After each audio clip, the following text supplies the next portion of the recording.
기도하겠습니다. 하나님, 우리의 모든 소망은 다시 오실 주님을 맞이하기 위해서 신부로서 단장하는 것이 우리의 소망입니다.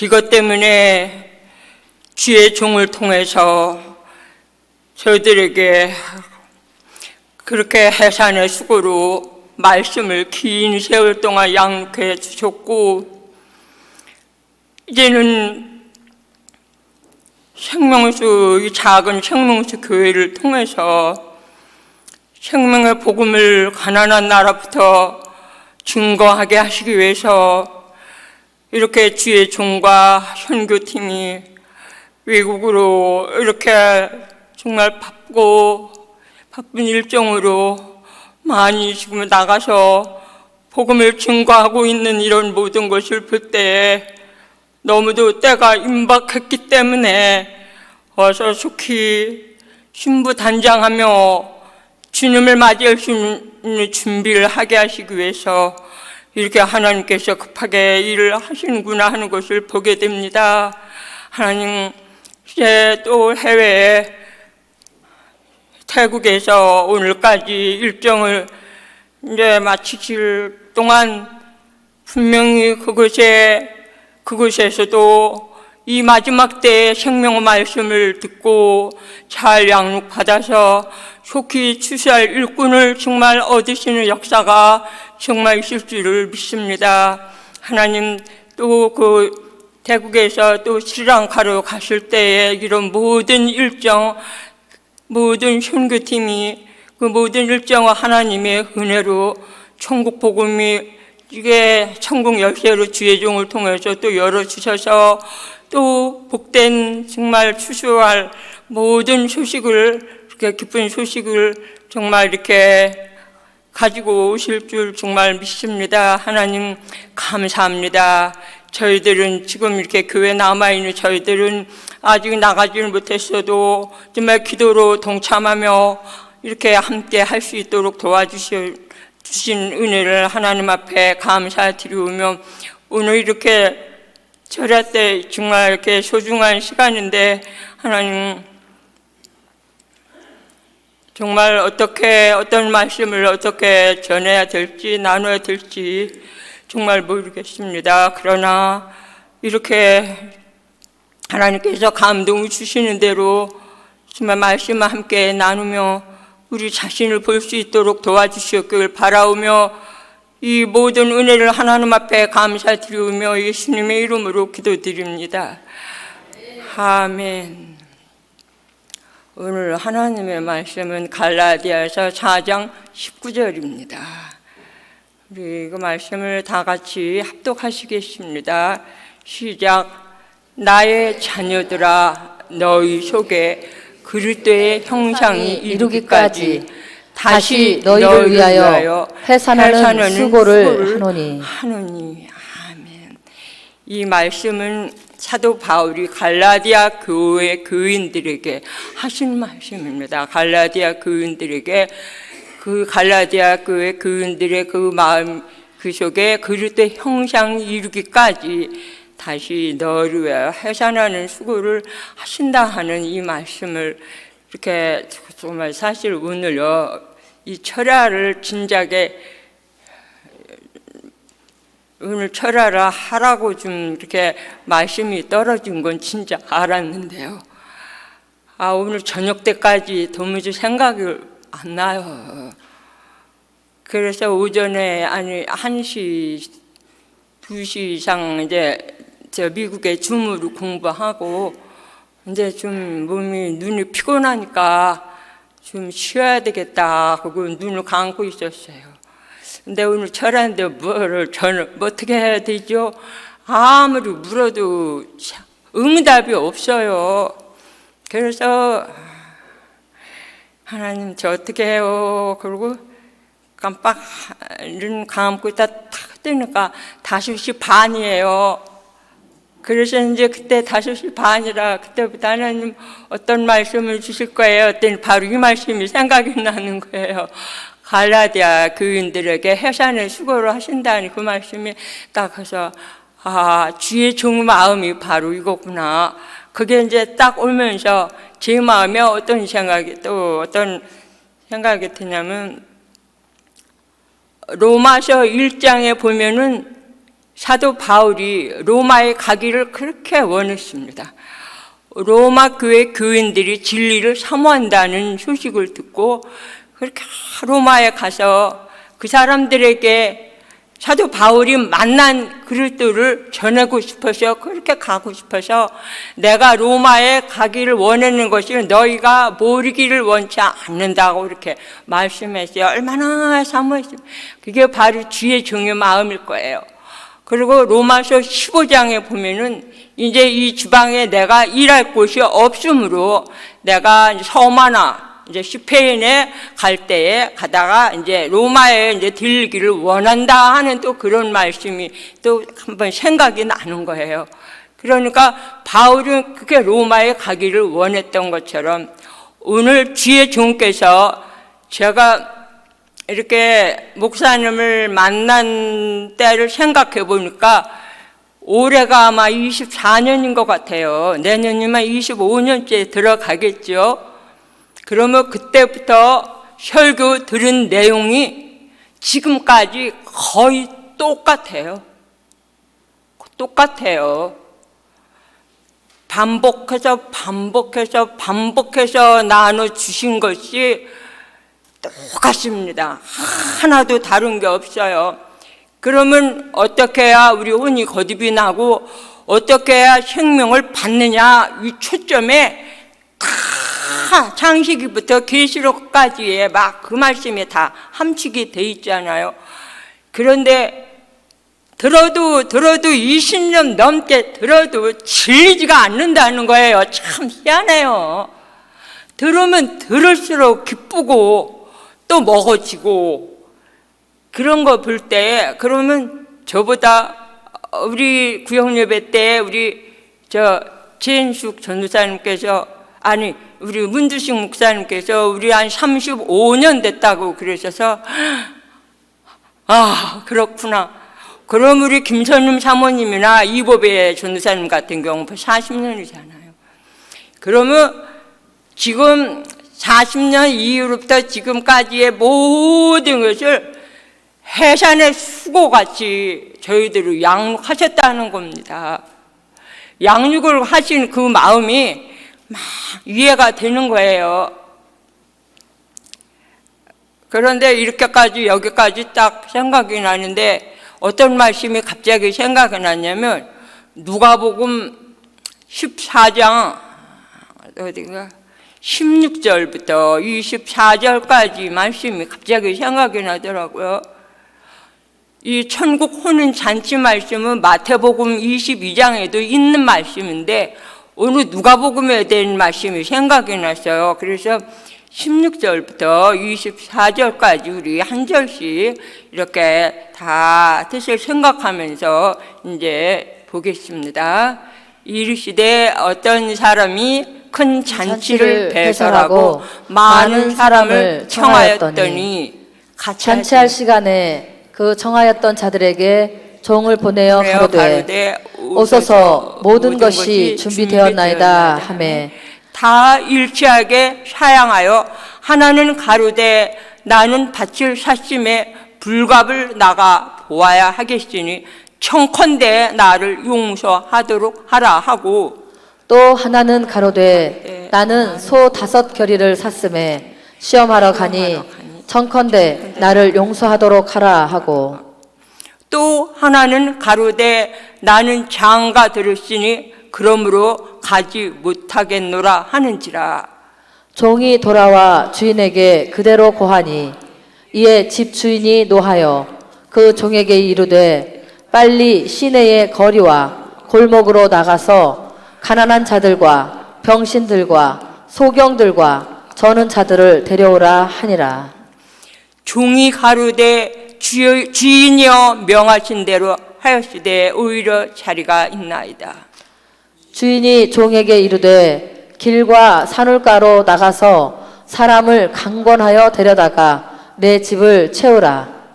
내가 너희에게 말하노니 전에 청하였던 그 사람은 하나도 내 잔치에 맛보지 못하리라 하였다 하시니라. 네, 아멘. 이 말씀이 갑자기 생각이 나서 다시 한번 이렇게 봤습니다. 그러니까 어떤 사람이 큰 잔치를 베풀었다는 것은 어떤 사람, 하나님께서 마태복음에 임금이 그 아들을 위해서 호는 잔치를 이제 베풀었다고 이렇게 말씀합니다. 그러면 여기에 큰 잔치는 하나님 나라에 들어가는 것을 말하는 겁니다. 하나님 나라. 그러니까 하나님 나라에 들어갈 수 있도록 잔치를 이제 베풀어서 청했습니다. 그런데 청했던 사람을 이제 다 준비돼서 오라고 하니까 뭐라고 합니까? 하나는 밭을 샀음에 불갑을 나가보아야겠다고 하고, 또 다른 사람은 소 5결이 샀음에 시험하러 가야 된다고 말하고, 또 한 사람은 나는 장가 들었으므로 가지 못하겠노라 이렇게 말을 해서 종이 그대로 주인에게 말을 하니까 주인이 노해가지고 빨리 시내의 거리와 골목에 나가서 가난한 자들과 병신들과 소경들과 저는 자들을 데려오라 하니까, 그래도 자리가 비었다고 하니까 종이 뭐라고 합니까? 길과 산울가로 나가서 사람을 강권하여서 집을 채우라고 이렇게 말하면서 전에 청하였던 사람은 하나도 내 잔치에 맛보지 못하리라 하였다. 사실은 이 말씀이 갑자기 생각이 나서 많은 말씀을 보니까, 물론 이 말씀은 예수님께서 먼저 청함을 받은 사람은 유대인들을 말하는 겁니다. 먼저 유대인들을 먼저 이렇게 말한 건데, 유대인들이 하나도 받아들이지 않으니까 이제 이방인들을 향해서 이렇게 불러 모으게 한 겁니다. 이 말씀은. 그런데 이 말씀은 오늘 우리에게 해당되는 말씀이라는 거죠. 하나님 나라에 들어가도록 주의 종께서 그 오랜 세월 동안 양육을 했습니다. 하나님 나라에 들어가려면, 천국에 들어가려면 혼이 거듭이 나고 물론 생명을 받는 이런 과정을 끊임없이 우리에게 양육을 하셨다는 겁니다. 그런데 여기 보니까 어때요? 나는 밭을 샀다. 밭이 뭡니까? 생활하기 위해서, 내가 먹고 살기 위해서, 나는 천국 잔치 가는 것보다 나는 살기 바쁘다, 그런 겁니다. 소 5결이 시험하기 위해서 나는 못 가겠다. 뭔가가 나는 이거를 앞으로 이 소 5마리, 5결이면 10마리죠. 이것을 제대로 내가 이 소를 통해서 뭔가가 내가 사업을 할 수 있는가, 내가 이것을 시험해 봐야 되기 때문에 나는 참석할 수 없다 이겁니다. 또 한 사람은 나는 장가를 들었기 때문에 참석할 수 없다는 겁니다. 그러면 장가 들었다는 게 뭡니까? 그리스도보다 다른 걸 더 사랑하는 걸 말합니다. 꼭 뭐 결혼하는 게 이것이 꼭 이런 것만이 아닙니다. 내가 그리스도보다 다른 것을 더 좋아하고 사랑한다는 겁니다. 우리 마음에 이런 것이 있다고 한다면, 아무리 주의 종께서 해산의 수고로 우리에게 그렇게 오랫동안 말씀을 양육을 해 주셔도 이런 것이 우리가 처리받지 못한다고 한다면, 이런 것이 우리의 마음이 있다고 한다면 우리는 하나님 나라에 못 들어간다는 겁니다. 그래서 갑자기 이 말씀이 생각을 하니까 좀 두려운 마음이 들더라고요. 그래서 요즘 네팔 스리랑카로 지난 10월 달에 가셔서 한 21일 만에 한번 오신 적이 있었어요. 그렇죠. 오셔서 제일 첫 번째 하셨던 말씀이 뭐냐면 깨어 있어야 된다고 말씀하십니다. 그러면 깨어 있는 게 무엇이냐? 그릇에 기름을 준비하는 거라고 말씀했습니다. 그러면 우리가 그릇, 하나님의 생명을 받을 수 있는 그릇이 빨리 준비가 되어야 되고, 또 그 그릇이 준비되면서 하나님의 생명을 받아야 된다고 첫 번째 말씀하셨어요. 그리고 또 가시면서 뭐 육신과 몸에 대해서도 말씀해 주고, 그 다음에 또 무슨 말씀이셨냐면 성소의 삶이 어떤 삶이냐, 그리스도와 함께 십자가에 못 박는 삶에 대해서 말씀했었어요. 그리고 지난 철회 때는 지성소의 삶에 대해서, 성소에서 그리스도와 함께 십자가에 못 박고 십자가에 죽은 사람이, 그런 사람이 성소에서 그릇이 준비되는 것이고, 그렇게 그릇이 준비된 사람이 분향단을 통과할 때에 어린 양의 생명을 받게 되는 것이고, 어린 양의 생명을 받은 사람이, 분향단은 지금 신약에 지성소로 되어 있지 않아요. 그러니까 우리는 교회 시대에 지금 빨리 그리스도와 함께 죽음으로 말미암아 이제 이 그릇이 준비가 되어야 된다고 이것을 몇 번 강조를 하셨습니다. 그렇게 하고 그렇게 그릇이 준비되어야 분향단의 헌신을, 분향단을 통과하게 하셔서 어린 양의 생명을 받게 하신다고 했습니다. 그래서 이런 말씀하시면서 나중에는 어떻게 했으냐면 어린 양의 생명을 받은 사람이 지성소에 올라가서 혼적 몸을 심을 때마다 신령한 몸으로 다시 산다는 이런 말씀을 하셨어요. 그러면 일단 우리는 어린 양의 생명을 교회 시대에 빨리 받아야 된다는 겁니다. 어린 양의 생명. 그러면 생명을 받아야 비로소 분향단의 헌신을 통해서 지성소에 들어가게 되면 거기에서 지성소에서 혼적 몸을 십자가에 죽을 때마다 신령한 몸으로 다시 바꿔지는 거니까 내 혼적 몸을 십자가에 죽을 때마다 생명을 받는다. 이렇게 말씀을 탁 하실 때 저는 지난 철야 말씀을 들으면서 마음에 뭐가 왔냐면 주의 종께, 제가 24년 동안 주의 종을 통해서 같은 말씀을 반복해서 양육을 받고 받았던 이 모든 말씀의 최종 완결이다, 이게 딱 오더라고요. 이것밖에, 이게 완성이 돼야 되는 게 이거다. 이게 최종, 이게 완성이다. 이게 마음에 막 오고 이러고 보니까 이제는 앞으로 주의 종께서 더 바쁘셔서 해외로 많이 나가실 것입니다. 뭐라고 하셨어요? 지난 철회 때 충성되고, 나는 충성되고 지혜로운 종이냐 악하고 게으른 종인가 자신을 잘 보라고 하셨습니다. 그러면 우리는 사실 보면 충성되고 지혜로운 종이 아직 못 되고 있어요. 저도 보면 많이 게을러요. 아직 그러지 못합니다. 그렇지만은 그때 그 하신 말씀은 내가 정말 천국에 갈 수 있으려면 지성소로 맞바로 올라갈 수 있는 방법이 바로 누군가를 양육을 해야 된다는 겁니다. 누군가를 양육을 해야 양육을 하는 사람에게 하나님께서 말씀에 통해서 더 빛을 비춰주시고, 또 양육하는 사람에게 성령께서 함께 해주시고, 우리의 길을 확실하게 더 그렇게 성령의 은혜로 체험하게 하신다는 겁니다. 이런 부분을 쭉 생각하면서 이제 저를 봤어요. 근데 저도 아직까지는 정말 우리는 사람들이 볼 때 저 사람은 참 진짜 참 우리가 보기에 정말 됐다고 인정을 할 수 있는 분이 혹 있을지 모르지만 하나님께서는, 하나님 앞에는 그렇지 못하다는 겁니다. 하나님께 옳다 인정함을 받는 사람이 되어야 된다는 겁니다. 제가 이런 말씀을 깊이 생각해 보면 하나님께서 너는 됐다 하고 인정을 받을 만한 사람이 정말 그런 삶을 저를 보면 저도 아직 멀었어요. 왜냐하면 아직 가정에서 제일 잘 보이는 게 남편을 통해서 나가 잘 보이잖아요. 멀리서 볼 때는 다 좋아요.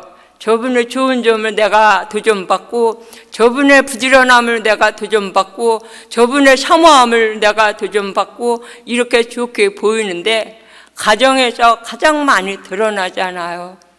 그러면 나는 가정생활 가운데 내가 남편과 얼마나 어느 정도 내가 교회로 건축을 하고 있는가, 저는 그런 생각을 참 많이 해봐요.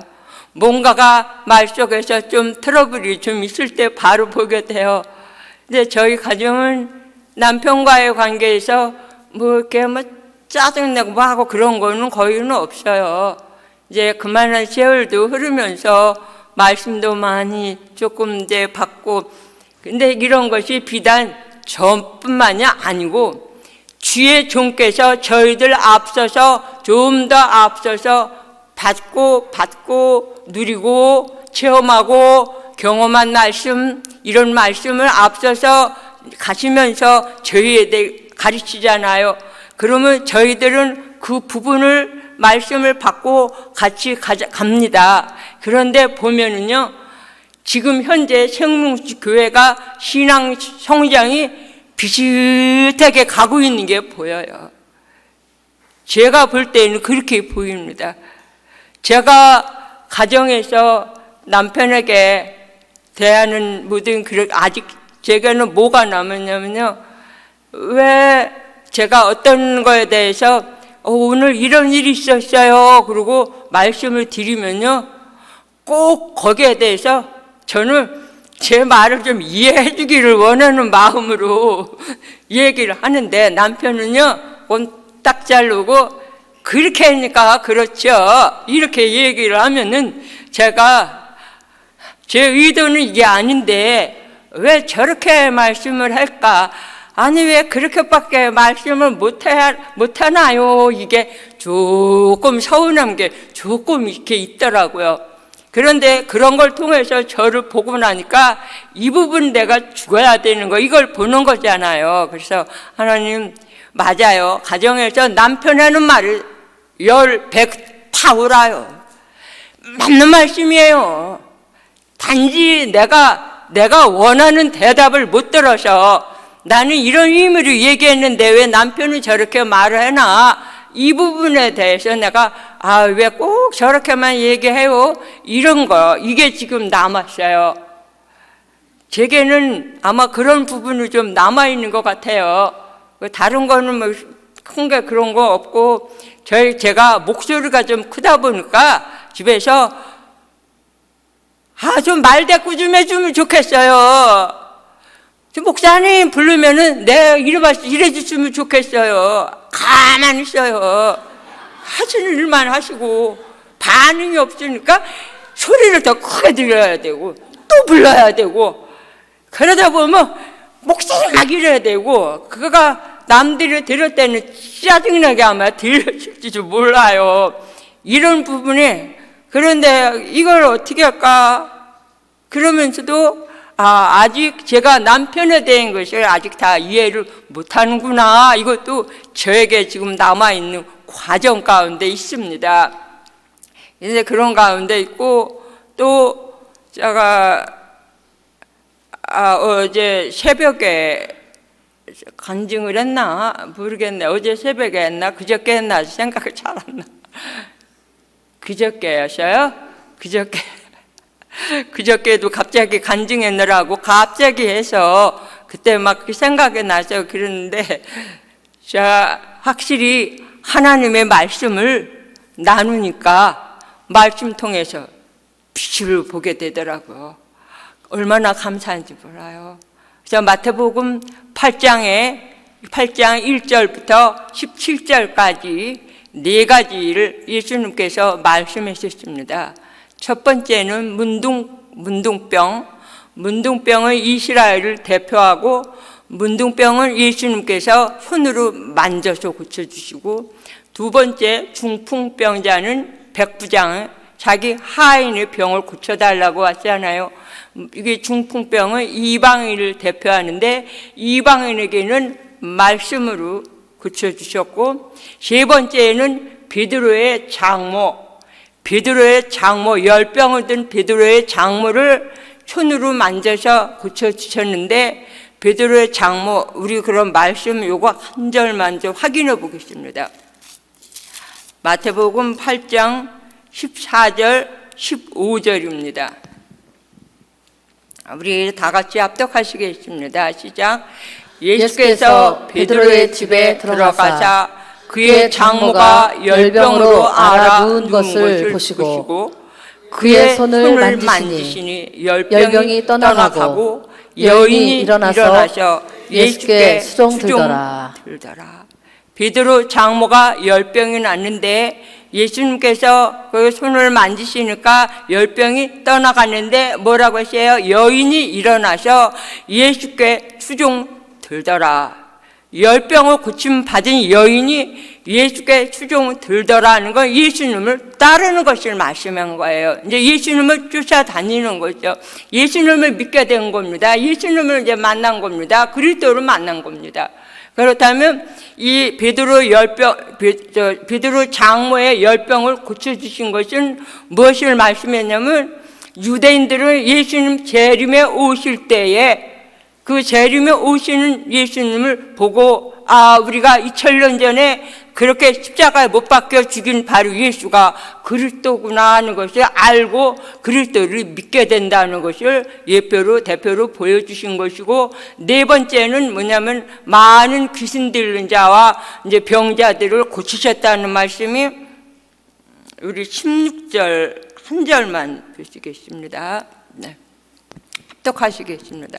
저물매 사람들이 귀신 들린 자를 많이 데리고 예수께 오거늘 예수께서 말씀으로 귀신들을 쫓아내시고 병든 자를 다 고치시니. 여기에 귀신 들린 자를 많이 데리고 오니까 고쳐주시고 또 병든 자를 고치신 것은 이사야서 35장 5절 6절 한번 올려주세요. 다 같이 합독하시겠습니다. 시작. 그때 소경의 눈이 밝을 것이며 귀머거리에 귀가 열릴 것이며 그때 저는 자는 사슴같이 뛸 것이며 벙어리의 혀는 노래하리니 이는 광야에서 물이 솟겠고 사막에서 시내가 흐를 것입니다. 천년 왕국 때에 그리스도께서 만왕의 왕으로 만주의 주로서 모든 병자들을 말씀으로 다 이렇게 고쳐주실 것을 대표한 것을 지금 마태복음 8장 여기에서 말씀한 겁니다. 그러니까 네 가지 이거를 그때 말씀은 나누는데 제가 이렇게 말씀을 여기까지 이렇게 네 가지 대표로 이렇게 말씀을 보면서 여기에서 백부장의 믿음을 보게 된 거예요. 백부장은 자기 로마 정말 자기 밑에 병명의 군사를 거느리는 권위가 있는 군대 부장입니다. 백부장입니다. 그러면 굉장히 지체가 높은 분입니다. 그런데 이런 백부장이 자기 하인이 중풍병으로 몹시 괴로워한다는 겁니다. 그러면 백부장이 병명이 되는 자기의 군사가 있음에도 불구하고 하인을 하면 종입니다. 그러면 옛날 같으면 하인은 아픈 거 무시할 수도 있고 그거 중풍병이 들었는데 그럼 어떻게 하나 아마 모르는 체 할 수도 있을 거예요.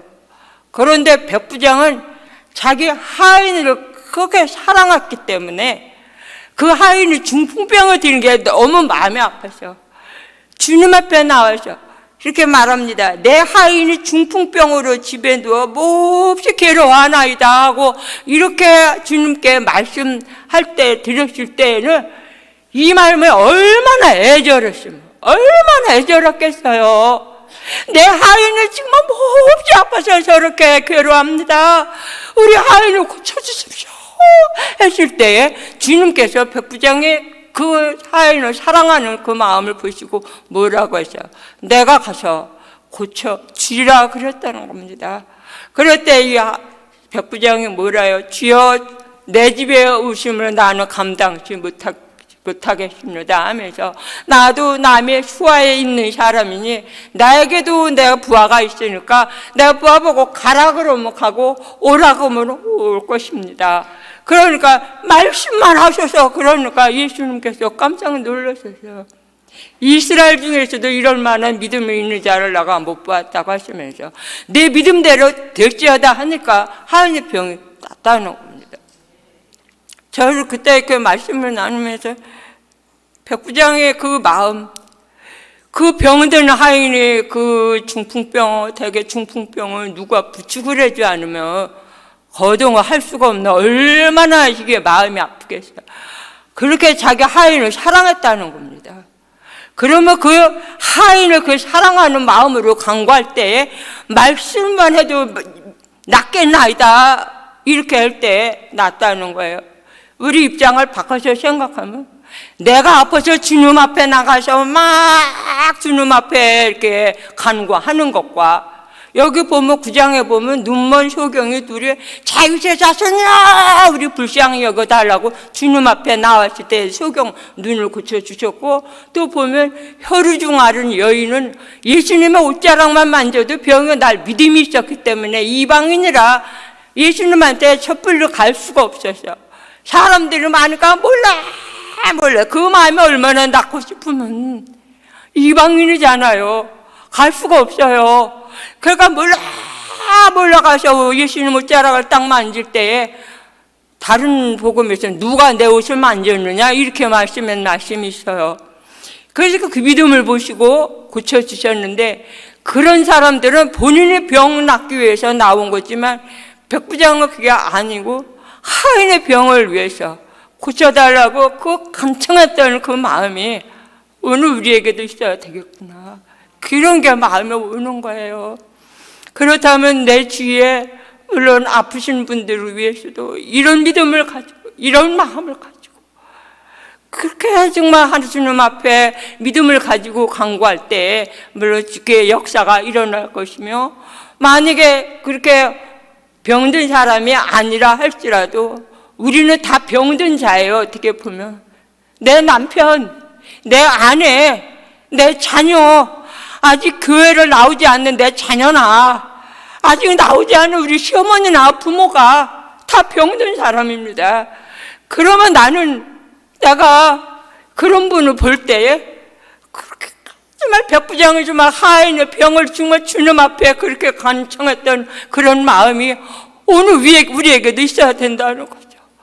그런 마음으로 그렇게 간청할 때에 그 믿음을 보시고 주님께서 그 가족에게 누구에게 말씀을 주셔서 회복시키신다는 겁니다.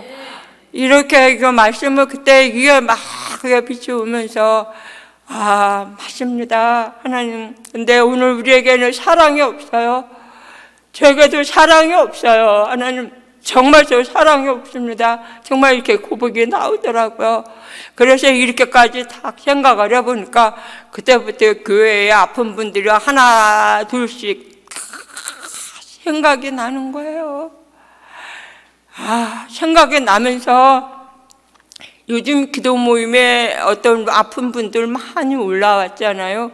그런 것도 그런데 제 마음에 가장 이 마음에 아픈 게 뭐냐면, 그 중에서 저는 우리 김태임 어머니 생각이 많이 나서 귀가 안 들려요. 듣지를 못해요. 연세는 많아요. 들어야 뭔가가 소통이 되는데 안 들린다는 겁니다. 고지리까지 모시고 와서 소통은 안 되지만 그래도 우리 최우순 목사님 잘 이렇게 옆에서 돌봐주시고 케어를 해주시지만 교회가 이렇게 아픔을 가지고 기도해야 되겠구나. 주에서 이름을 부르게 해주세요. 구원을 받게 해주세요. 그렇게 하고 그러면 그 또 하전우산 남편 되는 분과 또 가정을 또 세워주세요. 제가 새벽에는 이렇게까지 안 했지만 크게 마음이 그렇게 와요. 또 어떤 분이 또 마음이 아팠냐면 우리 박 기자 목사님 친정어머니 무릎 때문에 수술 받았잖아요. 지난주에 그 큰아드님이 오라버니가 오셨더라고요. 저는 저 신발장에서 주일날 이일군 목사님께서 어떤 분하고 딱 오시는데 딱 보니까 얼굴이 박 기자 목사님 좀 닮은 것 같아서 제가 쫓아갔어요. 혹시 박 기자 목사님 오라버니 아니세요가 맞대요. 그래서 손을 잡아서 잘 오셨어요. 정말 잘 오셨어요. 너무 감사해요. 이것 때문에 교회가 기도하고 있어요. 했더니 감사합니다, 감사합니다 그러더라고요. 우리 말씀을 받고 이 길을 가는 사람들 마음에 가장 아픈 부분은 그거예요. 우상을 섬기고 믿는 사람이 아무도 없어. 복음의 일을 감당해야 되는데 그런 것 때문에 자꾸 눌리는 부분 있잖아요.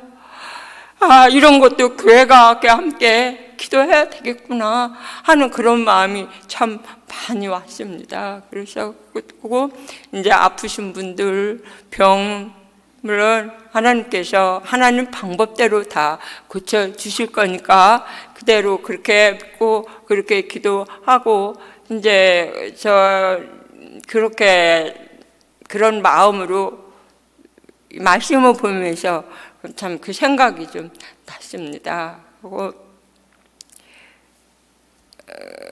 그런데 사실 너무 준비 없이 갑자기 그러니까 진짜 두서없이 이렇게 있는 대로 이렇게 말씀을 같이 나눈 거예요. 그러니까 우리가 나는 충성되고 지혜로운 종인가? 그러면 내가 하나님 앞에 하나님께서 저를 볼 때, 여러분들을 볼 때 충성되고 지혜로운 종의 플러스가 몇 프로가 되는가를 우리 자신을 아마 생각해 보면 알 수 있을 것 같아요. 그런 걸 또 생각해서 또 악하고 게으른 부분이 없지 않아 있지만은 그래도 충성되고 지혜로운 종으로서 누군가를 양육을 할 사람을 대상자를 불러달라는 사모하는 마음이 우리에게 있어야 된다는 겁니다. 제가 정말 처음에 주의 종을 만나서 첫 번째 설교 말씀을 들었을 때 참 희한하죠. 엄마 장례식을 치러줘서 고맙습니다 하고 인차차 생명수 교회에 왔다가 저 맨 뒤에서 두 번째 앉았는데 설교 말씀이 딱 들려오는 게 너무 희한해갖고 제가 놀란 거예요. 앞에서 봐도 뭔 말을 지금도 저 잘 못 들어요. 그냥 미안해서 알아듣는 척하고 제가 이러는 거죠. 사실 솔직히 목사님 설교 말씀은 저 뒤에서도 다 들어요. 그런데 담임 목사님은 뭐 광고하는 소리는 몰라요. 뭔지 무슨 광고인지 모르겠어. 누구에 대해서 말씀했는데 그게 누구지 뭐 광고지 모르겠어요. 설교 말씀만 들려요. 그러니까 제가 아주 이상한 거예요. 설교 말씀만 들려요. 그러니까 그 말씀만 그래서 처음에 딱 가서 그 말씀이 들리니까 제가 어떻게 했어요? 이 마음이 희한해요. 막 죽고 싶어서 못 견디겠어. 제가 뭐 성경을 알아요? 몰라요. 이단에 빠져서 이단에서 성경 안 가르치니까. 그런데 그냥 막 죽고 싶으면 어떻게 해요? 막 만나고 싶어. 이걸 누가 받을 사람을 엄청 받을 사람을 정말 구했어요. 말씀도 모르면서. 그 대신 어떻게 했어요? 말씀을 듣기 위해서 새벽 기도를 삼았어요. 저는 안양 회사 다니면서 너무 멀으니까 교회는 주일날밖에 못 옵니다. 그런데 주일날 설교 한번 들어가지고 어떻게 내가 이 말씀을 배워가지고 사람들을 양육하고 내가 가르칠 수 있나 생각을 하니까 안 되겠더라고요. 그래서 저 회사 입사했다가 나 회사 그만둘래요 그랬어요. 목사님께. 그만둔다고. 왜 그러냐, 새벽도 울려고요. 그래서 그래 그러면 차를 보내줄게. 그래서 저 하나 때문에 저 우산서부터 안양까지 저를 차를 보내주셨잖아요. 그래서 새벽기도 때 그냥 말씀을 듣는 사람들 보면 막 너무 부러워가지고 어쩌면 하나같이 그 말씀을 듣는 사람들이 꼼짝도 안 하고, 이게 벌써 24년 전 얘기예요. 얼마나 사모했는지. 근데 왜 나는 이렇게 회사에서 이 말씀을 못 듣나 생각하니까 못 견디겠어요. 그런데 이게 주간 야간이잖아요. 주간 야간. 주간 때는 나올 수가 있어. 야간 때는 나올 수가 없어. 그러면 야간 때 되면요, 저는 새벽기도 시간 되면은 이러다 말고 막 하나님, 왜 남들은 다 새벽에서 이 말씀을 듣고 있는데 나만 여기서 뚝 떨어져가지고 왜 일을 하고 있어요? 하나님이 그러면서 나 일주일 동안 못 들은 말씀 다음 주일날 교회 가면 한꺼번에 다 줘야 돼요. 막 다 줘야 돼요. 제가 이렇게 기도했어요. 그리고 주일날 교회 가면 막 펑펑 우는 거예요. 일주일 동안 못 온 것 때문에 야간 때 말씀을 못 들었잖아요. 그러니까 펑펑 눈물이 나요. 그래서 제가 하나님 나 혼자 회사 그만두래요. 그랬어요. 그리고 회사 그만둔다고 사표를 냈습니다. 사표를 냈더니 성령께서 뭐라고 하시냐면 너 공장장한테 찾아가서 야간 때도 새벽기도 보내주면 회사 다닌다고 말해라. 이렇게 제게 말씀하시더라고요. 그래서 제가 깜짝 놀랐어요. 제가 무슨 대단한 존재라고 회사에서 아주 월급 받고 일하잖아요. 그런데 저를 야간 때 회사를 교회로 보내달라고 어떻게 말을 해요. 그래서 제가 말은 못하고 속으로 하나님 저 그거 못해요. 못합니다. 그랬어요. 속으로. 사표 내고 그만두면 되는 거지 뭐. 그만두면은 마음껏 새벽에 갈 수 있잖아요. 그래서 하나님 저 그거 못합니다 하고 가만히 있었더니요, 괴로워서 견딜 수가 없어요. 여기서 성령께 순종을 안 하니까 견딜 수가 없는 거예요. 이게 막. 그래서 어떻게 해서 순종을 안 하니까 이렇게 너무 힘들다 해서 공장장님께서 말씀을 드렸더니 왜 왔습니까? 이러이러한데요. 저 새벽에 3시에 저 보내주시면 사표 다시 하고 다닐 수가 있습니다 하고 제 임의로 이 얘기를 했더니 그래요? 보내줄게요. 그러더라고요.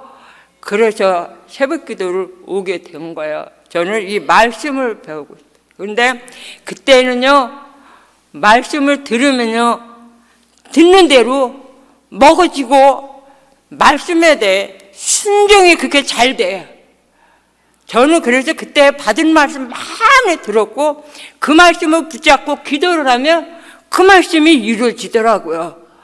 이런 생활을 아마 안양에서 3년 반 동안 하면서 또 그렇게 하면서 이제 오늘까지 이렇게 왔는데, 아직 저 보니까 아까 처음에 말씀드린 대로 24년 전 말씀이나 지금이나 말씀이 똑같아요. 반복해서 먹도록 이렇게 주시고, 또 똑같은 말씀을 아무리 여러 번 해도 기쁘고 감사함으로 받게 되는 것이 바로 이것이 주의 종의 해산의 수고구나 하는 것이 제가 오늘 이렇게 나오면서 이 부분을 이렇게 맞다 이거구나.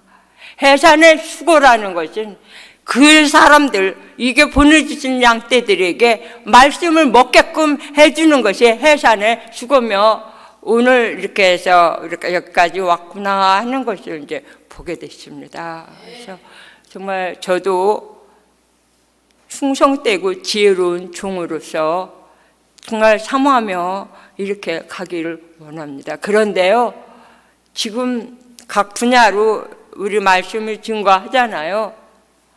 사모하는 사람 또 만나고 싶어요. 또 만나고 싶습니다. 저는 사실 만줄라 목사님 만난 게 너무 감사해요. 그분의 사모함을 보니까 제가 안양에서부터 사모했던 게 그대로 보여요. 얼마나 사모하면 월화 3시간 반씩은 꼼짝도 안 해요. 그대로 앉아서 들으시고, 또 월화니까 또 할 시간이 없네요. 다른 날 없냐고 물어요. 그럼 제가 일정 때문에 좀 안 되는데요. 그러면 그날을 기다리시고 얼마나 사모하시는지 그 모습을 보니까, 그렇게 사모하는 분하고, 그런데 이런 게 있더라고요.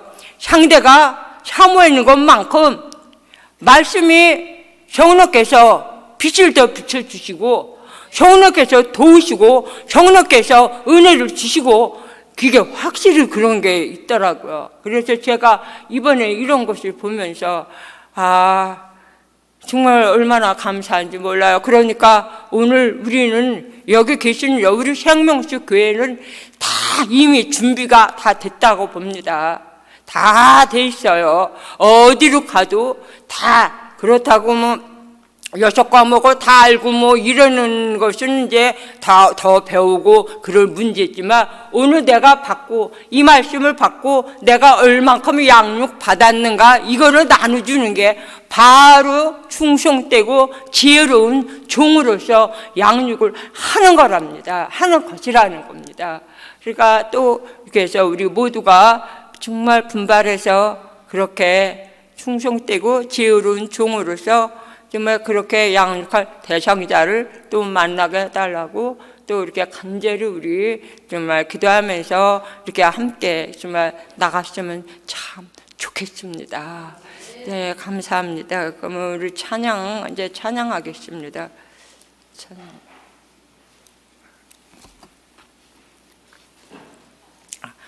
259장 빛의 사자들이여 찬양하시고 지금 이제 태국에서 아마 오늘까지 분명히 우리 네팔과 스리랑카 가난한 나라를 복음을 지금 줌으로 하면서 지금 다 퍼져나가고 있지만 저는 이 왕국 복음이 땅 끝까지 증거돼야 그제 끝이 오리라고 했는데 아직도 복음을 못 받은 그 나라를 어떻게 전파될까도 궁금했었는데 이번에 해답을 알았어.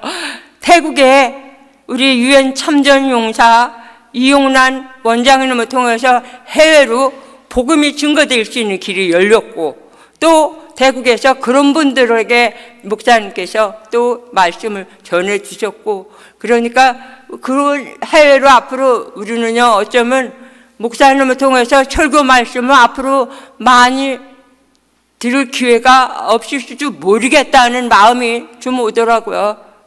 지난번 철야 말씀을 들을 때 혼적 몸을 심고 신령한 몸으로 다시 사나니 그러니까 우리가 분향단의 헌신을 통해서 어린 양의 생명을 받으면 지성소로 올라가서 혼적 몸, 내 혼에 속한 육신에 속한 이 모든 것을 십자가에 죽으면 하나님의 생명을 받는다는 겁니다.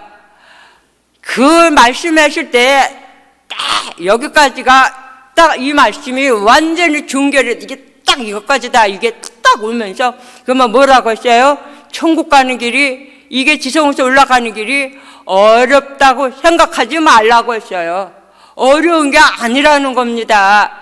이게 어렵게 생각해서 그렇지 우리가 지혜롭고 충성되고 지혜로운 종이 되어서 양육하고 하면은요 이게요 하나님께서 그런 사람들에게 빨리빨리 깨닫게 해주시고 생명을 주신다는 겁니다. 이게 분향단의 헌신이에요. 이런 헌신을 통해서 그러면 우리는 해외로 나가지 못한다 해도 우리는 기도로 동참할 수가 있는 길이 있잖아요. 그가 얼마나 감사해요. 그러니까 우리도 그렇게 또 만나는 분에게 또 양육하면서 우리 개인적으로 교회 안에서는 우리가 이제 혼적 몸을 내 육신에 속한 모든 것이 십자가에 못 박을 때마다 죽을 때마다 생명을 받는 것이 이제 지성소의 완성입니다 할 때 이게 종교구나. 그래서 참 그 말씀이 또 우리 다 함께 먹어지길 사모하면서 또 오늘까지면 내일쯤이면 또 아마 스리랑카에 가시면 스리랑카에 또 일정을 다 모든 일정을 하나님의 은혜 가운데 잘 이제 마치시고 돌아오실 수 있도록 우리 다 함께 마음을 모아서 기도하고 특별히 우리 마음에 내가 어떤 환자를 위해서 기도하고 싶은 감동이 오신다고 한다면 또 영적으로 병든 누구를 위해서 그런 감동이 온다고 한다면 우리 마음을 모아서 이제 기도하겠습니다. 빛의 사자들이여서 빛의 사자들이여 어서 가서 어둠을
나가서 복음을 증거하고 계시는 우리 11분이죠.